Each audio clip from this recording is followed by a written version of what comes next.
Welcome to Quick Takes with Kevin, a weekly podcast about leadership, life, and ministry with Kevin Ezel, president of the North American Mission Board. Each week, Kevin will be focusing on how pastors can keep their souls healthy in the midst of the demands and challenges of everyday life. Now, here's your host, Kevin Ezel.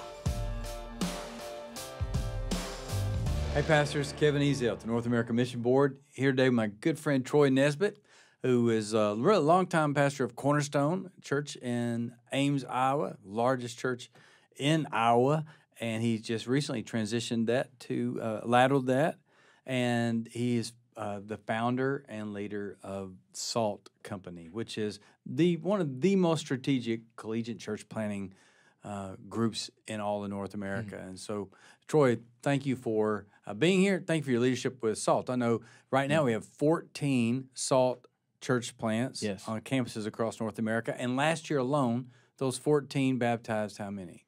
642. Yeah, that's just incredible. Oh, is that crazy? It's so much fun. Yeah, and 14 this year. They're going to add 5 more next year, be at 19.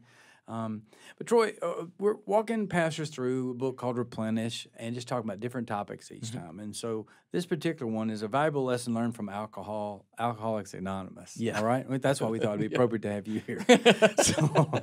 But one of the things about AA is a self-evaluation, or just the fact that you have to constantly be aware, have some self-awareness. Yes.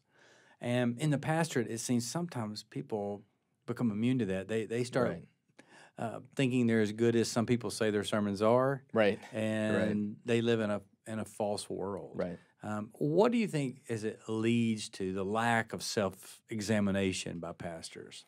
Yeah, I would say, we see it even in kids, and the primary thing is pride, and whether it is a poor, we call it shy. Where they're insecure around people, or whether it's an arrogance where they're just cocky around people. Either way, it's an attention on self. Yeah.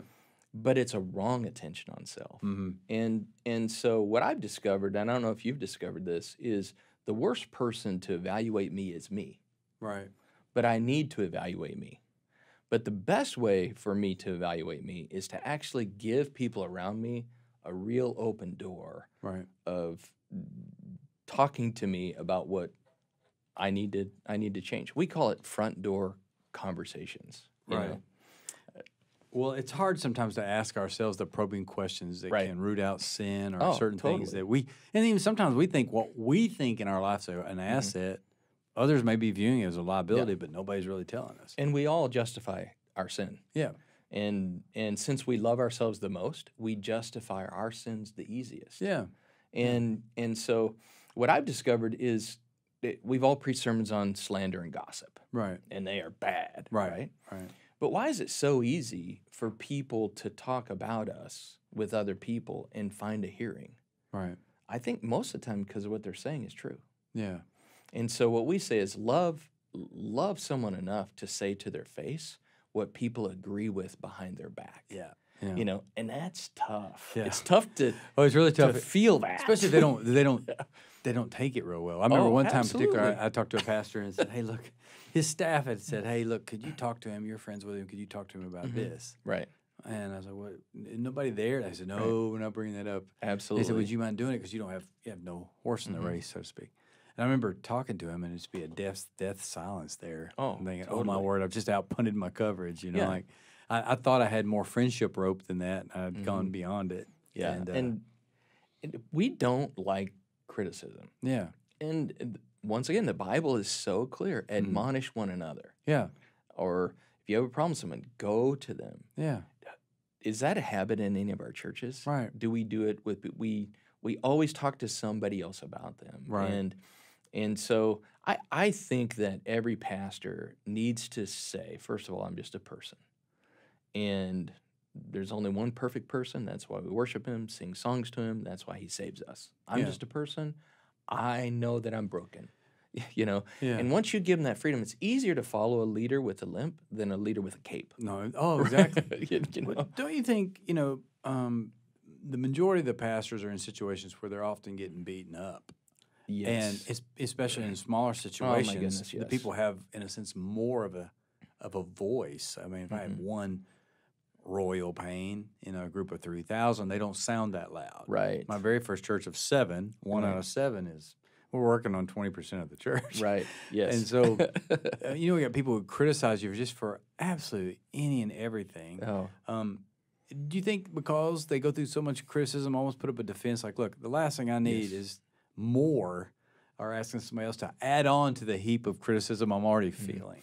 Yeah, I don't know what you did when you got handwritten criticisms that were unsigned. Yeah, I always look at the bottom, put it in the trash. Yeah, I did. Well, it's the same. It's the same. It's the same. You have to become thick-skinned if you're a pastor. Yeah. So I'm not talking about listen to everything everybody says about you. Yeah. I am saying have a handful of people who will speak the truth to you, even when it's hard. Yeah, you got some real friends. Yeah. Then you can dismiss. Yeah.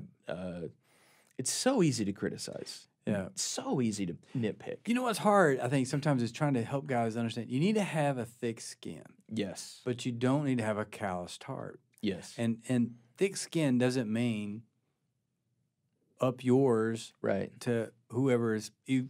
I mean, you can get so callous, you're just like, hey, you take a flying leap. Yeah, and you don't care about people anymore. No, you just put up a shield, and you become so callous that you're not. And it's a hard one to navigate, but it's very important. So, Absolutely. Well, man, I appreciate you shooting straight, being honest. Hey, you got something right here. Oh, No, I'm just yeah. kidding. But a good friend will tell you that.